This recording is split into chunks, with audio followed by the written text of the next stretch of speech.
Alright, how's it going? Welcome back to a bit Korean for idiots. Me being one of them, of course. And yeah, I spent a lot of time doing this and still struggle. So here we go. We got yeah, what we're looking at here. Oh yeah, I was going to remind you about this Oryo. Lots of use of Oryo in Korean language. Very polite, a little bit polite. Good to learn that first, rather than the lower level, because you can upset people if you talk to other people using the lower level. So looking at this here, I'm just going to remind you about this today, is that if there's a 0 there, that means there's going to be 3 parts here, and then there's a part that drops down at the bottom there, so that's babul, and that bottom part goes across there. babul 먹어요. 나는 babul 먹어요. 나는 babul 먹어요. Alright, and then I'm just going to introduce again, remind you about this bit here. We've got like, this is umshik. Oh yeah, I was going to say about bab. Bab can mean rice, but it can also mean food.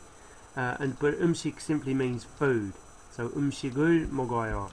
Yeah, 나는 umshigul 먹어요. And again here, because there's something 3, there's a third one dropping down. There's a third one dropping down. So that sound goes across to there. So umshigul.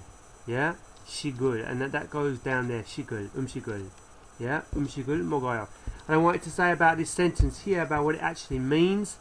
And this basically means you do something regularly. Yeah, there's no like tense here. That means that there's nothing about like the future or the past or anything like that, or doing things now. It just means you do something regularly. So this is basically someone saying to you, when you say this, you're saying you do something regularly. Alright, and I want to highlight this point here. This is sagwa. Sagwa means apple in Korean, innit? Yeah, sagwa. It also means something else, but we won't talk about that. But so here is like, there's nothing at the bottom here. Yeah, nothing drops down. There's nothing like, what do you call that? Consonant? Yeah, there's no consonant dropping down. So because there's no consonant dropping down, you're not allowed to use that little 0 there, yeah?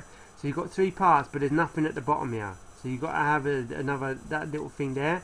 No 0. So that's sagwa를 먹어요. I want to bring this attention to you here, and this is this one, 우리는.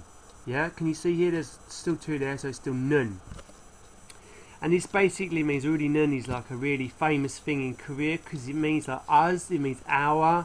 It means us basically. It means our, and you say 우리나라, which means our land, or 우리말, which means our language. Now Korea's a bit crazy like about this part, because you also say 우리 남편, which means our husband. Your wife doesn't say my husband, 내 남편. You say our husband, 우리 남편, which is just a little bit, a little bit weird, that is, isn't it? Yeah, it's just a bit weird, but that's, it kind of creates a sense of community, because it means you're not really taking ownership exactly over things. So you say 우리 학교, which means our school, or 우리나라, our land. It doesn't say my country or something like that. So I think that kind of takes away a little bit of selfishness. It's quite a good thing, really. And then here we're looking at this one. This is 당신은, and this actually means you. But it's kind of a bit rude to say this in. It's a little bit rude. Yeah, so we don't say this very much, but I wanted to bring this to the point, is that there's 1, 2, 3. There's a bit there at the bottom there. Yeah, and that's what consonant, it's like it's a consonant. So because there's a consonant there, you need a 0 there. Yeah, and that would be said 당신은, if you say it quickly. Yeah, that's alright for now. Take care.